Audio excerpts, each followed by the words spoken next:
everyone, welcome to Scandal Panel episode 12. Our next part, we'll be talking about Drag Race and we'll take it to Stephen. Well, thank you, AJ. I'm so happy that we get to discuss Drag Race UK and Canada, and thankfully Jonathan is not here, right? Hey! Oh How my could God! you start Drag Race without me? Oh, we well. miss you, Jonathan. We miss you, but not. Why you're always so late? Yeah. Kidding. All right, now the party is finally here. We can get on with it. So basically, you guys have already watched this week's episodes. So what do you think? Let's start with UK. Well, I have to say that this is my favorite episode of Drag Race for a really long time, you know. The theme of the song is an inappropriate saying disguised as an empowerment anthem. You know what big dick energy means, right? It's like a man who exhibits very strong leadership behavior. We say that he has big dick energy. But then of course this is television, so they change it to big drag energy. It is so funny. It is so funny, but yet it is also so heartfelt at the same time. You know, these songs, especially of course the ballad version that won.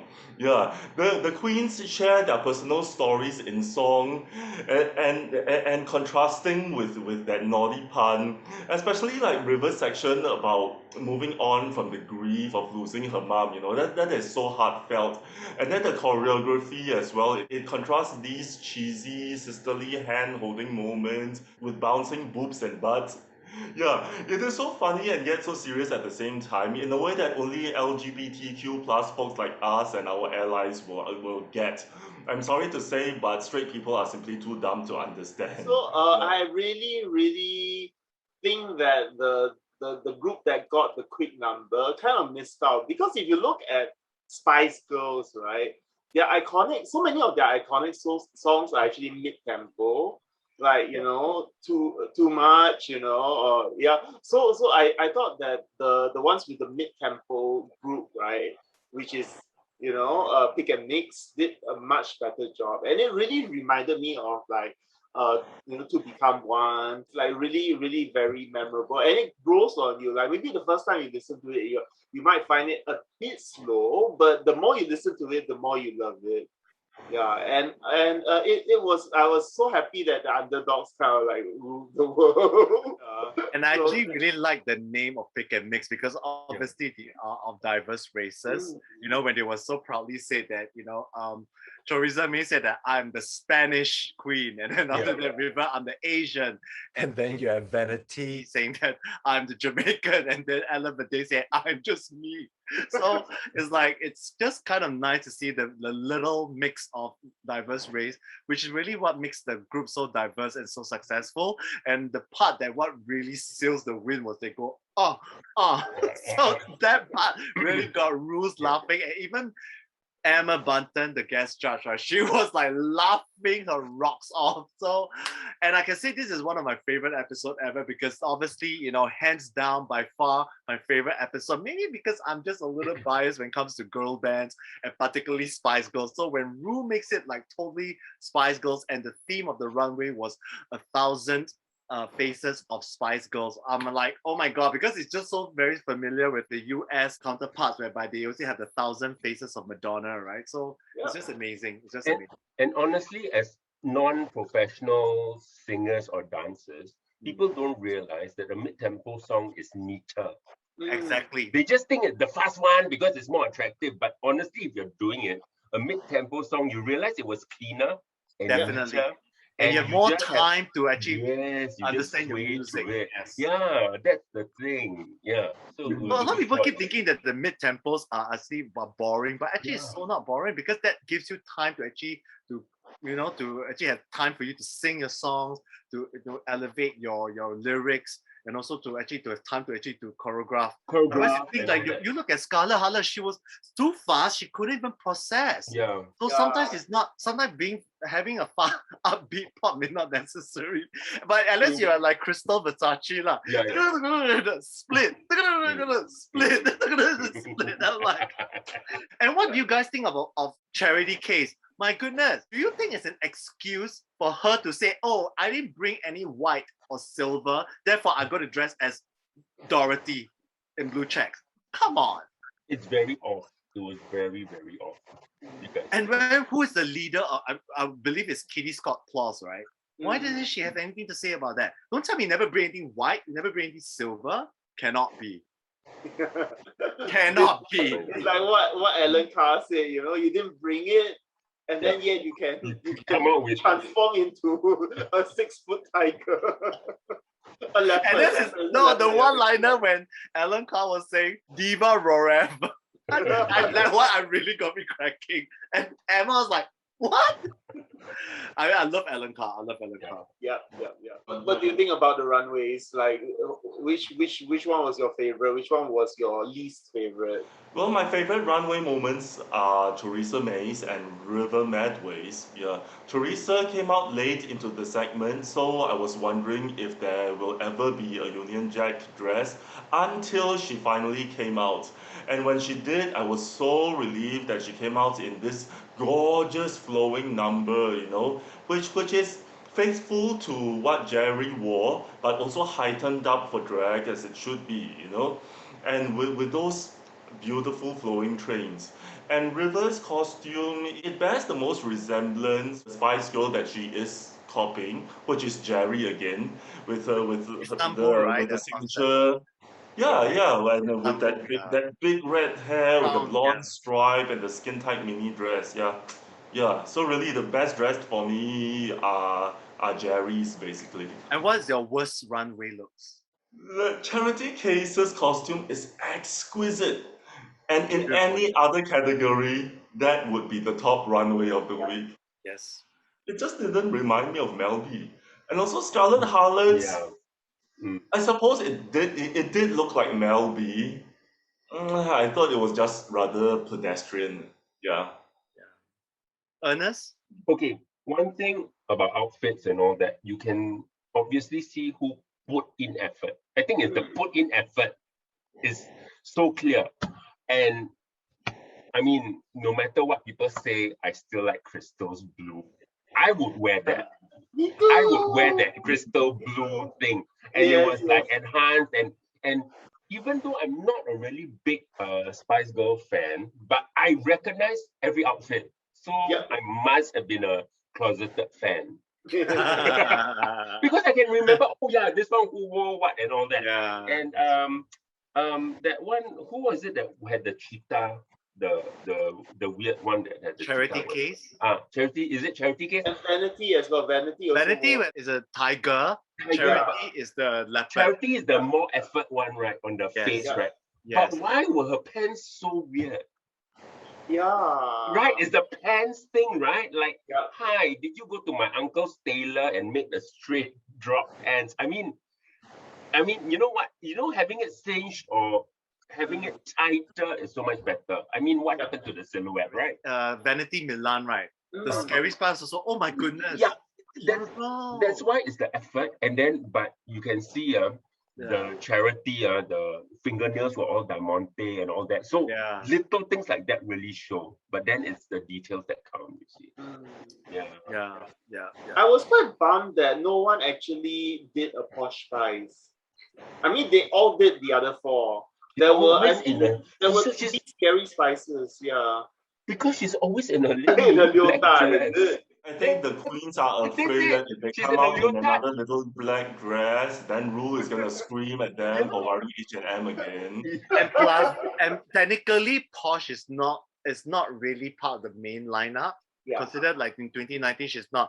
Wearing black is actually quite, you're walking on danger path because it can make your drag not outstanding compared to the rest. But I would have to agree with Ernest. My favorite was actually Crystal because I thought that was really cool. So beautiful. In fact, I think it was better than what Kitty wore, although Kitty kind of like won the heart of Emma Bunton. The worst, I won't say the worst was Charity Case because I kind of think that even though she didn't fit the brief, it still had a very, very polished look to it.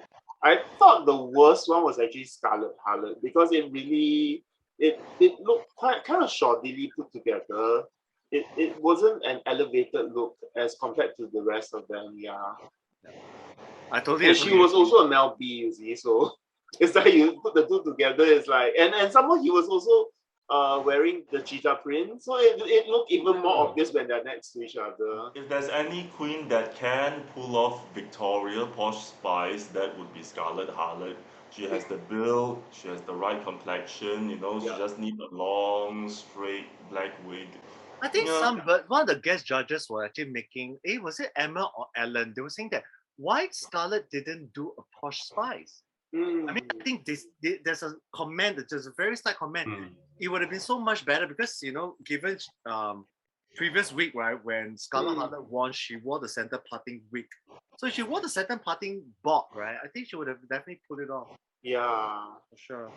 Well, I think for my case also, I do agree with John also. I think for worse, right, I really think that Scarlett Harlot didn't really embody Mel B totally because firstly, the wig itself. You know, we all know Mel B's wig is always big and afro-like. That is literally like what she's wearing, like a Joan Collins kind of wig, and then go and put the two cones. That doesn't scream Mel B. And then obviously when she came out the runway, she did the hi-ya. I'm like, that's the wrong melody. That's the wrong melody. It's like, again, it's like she's shooting herself in the foot. The Mel B's, the Scary Spice are the worst runways in my opinion. I mean, I put aside Charity Case, I mean, her look was polished. If she had worn an afro wig, she might have gotten away with it, but she did not. And then obviously for Vanity Milan, right, I think with the whole corset over the suit, I think that was so wrong. Lucky her group won, so obviously she would have been bottom two. I would definitely would have guaranteed. For my best, you know, I will also have to agree with Stephen. It's definitely a tie between Teresa's May's Ginger Spice iconic Union Jack dress and also With the nope. Oh, actually, it's Day. Her sporty spice was spot on. It was simple, but it was so good, especially when she was wearing this blue like over sleeve, right? And then when she just took it off and then she just showed the whole entire embodies of the wannabe video. And then she started doing the push-up and everything. And that was really sporty. I'm like, my goodness, that if Mel C would have seen that, she would be so proud. So, and obviously I would really love to like River Medway from the top, Jerry Halliwell. From the below, Kacang Putih. The pants is horrible. And what the kind of the shoes that she was wearing? What the fuck? I'm like, Ernest, will you see that that's a sin? That's a sin, right? And what kind of shorts that you roll up the short? Hey, macam like, you know, my PE shorts, right? I roll up my short. Come on. And then you know that Jerry Halliwell actually wore that in the Istanbul concert. She wore black, not red. Okay. So why? And if she wore a very high, River Medway wore a very high platform boots, right? She would definitely have stayed in. Again, because her group won, she's very lucky. She could have been in the bottom two as well. I'm very worried for her. I can't let this episode pass, our review of this episode, without talking about the appearance of Steps. You know, I was so surprised because I was more surprised because they did announce Baby Spice as the guest judge, but they didn't announce Steps. So when the members started coming out one by one, I was so happy. I was such a big Steps fan when I was in school. Yeah, and they didn't just sit behind the table and make comments. They were very hands-on, working with the girls to help them do better. Yeah. So I was very happy at that moment. And come to think about it, right? You know the songs of BDE, both the fast and the mid-tempo. Do you know actually that was Steps recording together with Michelle Visage? Did you know that or not? The recording itself. That's the reason why they say, okay, they lend their voices to the BDE. That's why I heard some of the voices is very similar of Claire and Kay. Yes. And of course, H and Lee as well. So that's the reason why they're involved, because they're part of the recording of BDE. So that's why you can actually hear those two tracks are actually out on iTunes and all the streaming platforms, and Spotify as well. So let's move on from UK to the Maple Leaf. Canada. Yes, the Maple Leaf country. So what do you think of the premiere episode? Sorry, I haven't seen yet. So I will see it. Okay. You tell me, yes. Okay, we'll spoil it for you, Ernest. No problem. Yeah.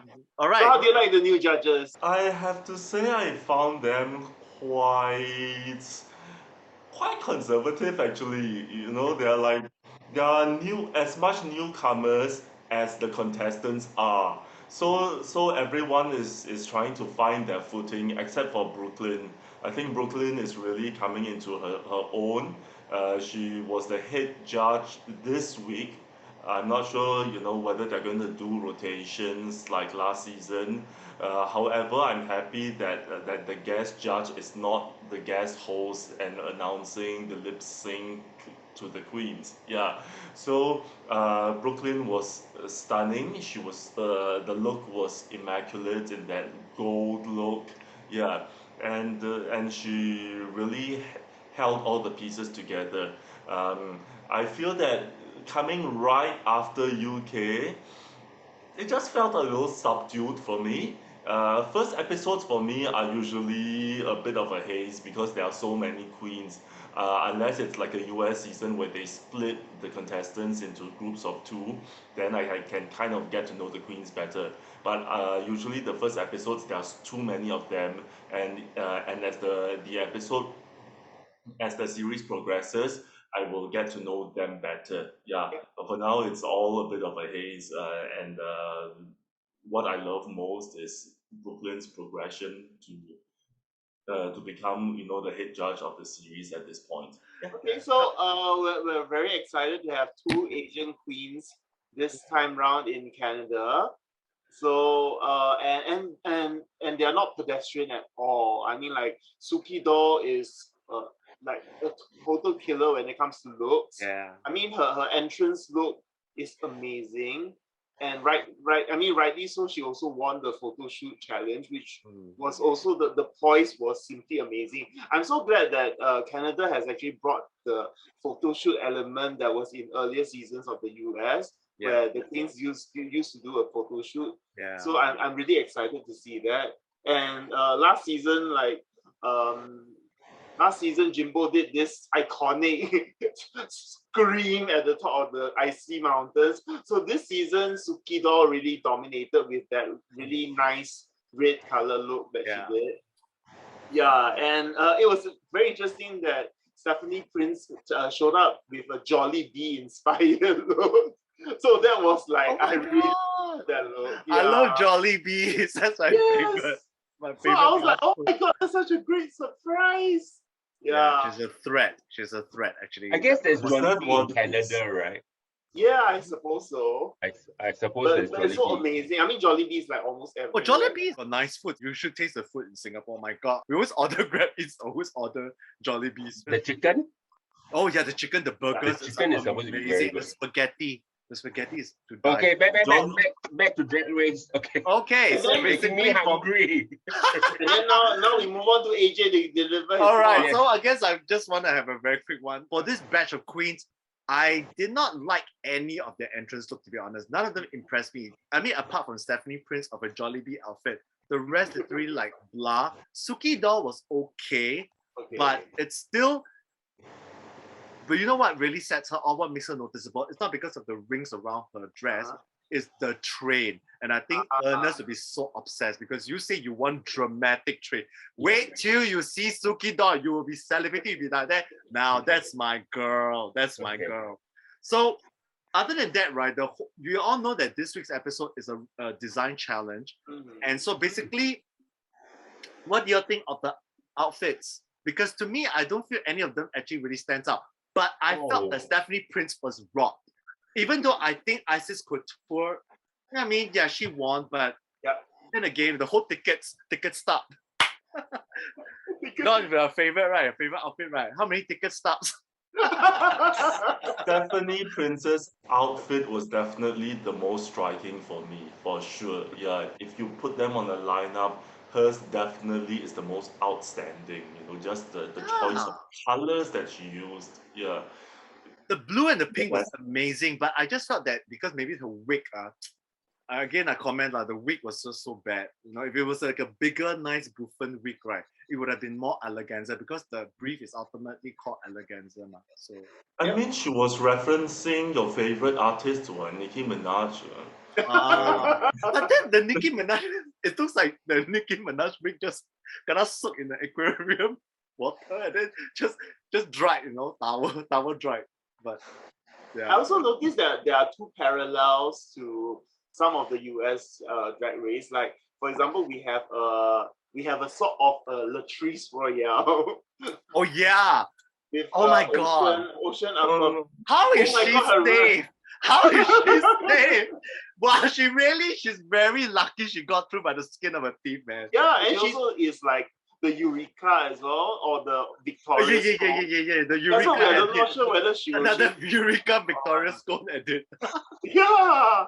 And then the next parallel I noticed was the Brad Pack, which is the three queens who are very close friends. So we're going to see how that pans out. Whether it's going Roleska to be Talks. yeah. And speaking of which, right, saying, lucky geometrics did not get voted out, okay? Otherwise, the Brad Pack is gone already. Yeah. But she's actually quite trady, to be honest with you. She is, yeah. Very trady, right? Yeah, There's just something about her, And then the ears, oh my god, the elfish ears. My god, I'm actually like, I'm really liking it. I'm like, if I see her, are we gonna touch? Oh, we're gonna pinch. Very, very sharp ears. Ernest, you'll be very interested. You look at geometrics, wow, the ears look like elf, and they're real. They're not even fake. Yeah. It's like that Netflix series, right? Huh? Yes. Netflix series. There's this. Lord of the Rings, is it? No, where the babies all had elf ears. Oh, okay. There's a new breed that's on Earth now. Oh, is it? Who's the friend, the blonde guy one? The one that the very last queen that of the entrance look? Also part of the Brad Pack. Princess. Cynthia Kiss. Not Cynthia Kiss? Is it Cynthia Kiss? I think it's not Pythia, right? No, not Pythia, it's Cynthia I Kiss. think the last one. Like synthesis. Oh, the blonde one. Then it's like, then Yeah. there are people commenting that she actually looks so smooth. She looks even more queen than her drag self. So she's almost like the Crystal Versace of this season, right? Yeah. Very polished, very blonde, very smooth face and kind of stuff. But yeah, but the one to watch out for because she could be the bitch of the season. She could be like the Carmen Farella. But I love her runway outfit actually, to be honest. Her runway, her so-called eleganza was quite well done. And it was like, even though it's manually made, and I'm surprised she didn't even wish it was safe. I was like, wow. Judges Now we have to see how the judges think. What did you guys think of the lip sync and the eliminated queen this week? I think, oh yes, speaking of the lip sync, I want your thoughts, AJ and Steven. What did you think of the crying queen at the back? Oh, E6000, right? I thought she should have been bottom 2 actually, but I think they just save her because she has this kind of dramatic, obnoxious personality. And I love Suki Doll's confessional. I know she's a theater queen. Bring it on. Show your 15 minutes, okay? Actually, you know what? I really like Suki Doll. Like she's another. Well, she's up and coming for Asian representative, and I think. Yeah, I'm really looking forward to that. So yeah, she has a sharp tongue. Very sharp. She looks to me like her cheeks has been pumped up with a lot of filler. You never know. Really swollen. I don't know. I mean, she already has these like slanty Asian eyes. I'm not sure if she's like Japanese or Korean. But then these like really swollen cheeks make her eyes look even slantier. Yeah. So I don't know what that is. Yeah. Although it just doesn't look natural. Like no one's cheekbones are that big. Oh, it's the same as Kimora Black as well. Oh Kimora yeah. Cheeks implant. And she said, no, I'd never go for cheek implant. Liar, pants on fire. No, but she still insists in the podcast interviews that I've heard. She does say that they are natural cheekbones, but she understands that people assume that they are filler. Yeah. You mean Kimora Black or Sukido? Kimora Black. I don't believe because it definitely is fillers for sure. I know. Okay, so as we wrap up the discussion, Ernest, what do you think about us possibly having 3 different seasons from 3 different countries coming up soon? Because November, Italia is going to start. So every Oh we're my going to have 3 different God. countries of Drag Race. I don't know how I'm gonna do it. I think we might even have to have a separate episode of this just for Drag Race. I swear to you guys. I swear to you guys. Oh my. So, yeah, so guys, please, while watching this, please leave down in the comments what do you think. Should we have the standalone episode just talk about Drag Race? Because I don't know how we're gonna squeeze this on in You one never episode. know, you know, when Drag Race, when Drag Den is coming up also, or Drag Race Philippines. Or Can I Dracula. say, can I say, as someone who has had a brief career in Italy, and hopefully I can kind of resume that soon. Yeah, I am so looking forward to Drag Race Italia. Yeah, I really hope so because I can't wait to see the Italian contestants and see how feisty they are. Oh, they're very feisty. You're gonna expect a lot of drama. Italians, oh my god, don't fuck around with them, I tell you. Italians are like Spanish. The temperament is there. But Spanish, on the other hand, they're very mellow. The Spanish is very mellow, right?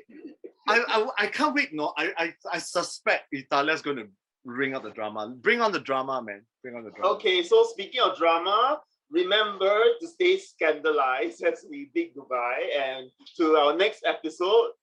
Okay? See you. Bye. Bye. Bye.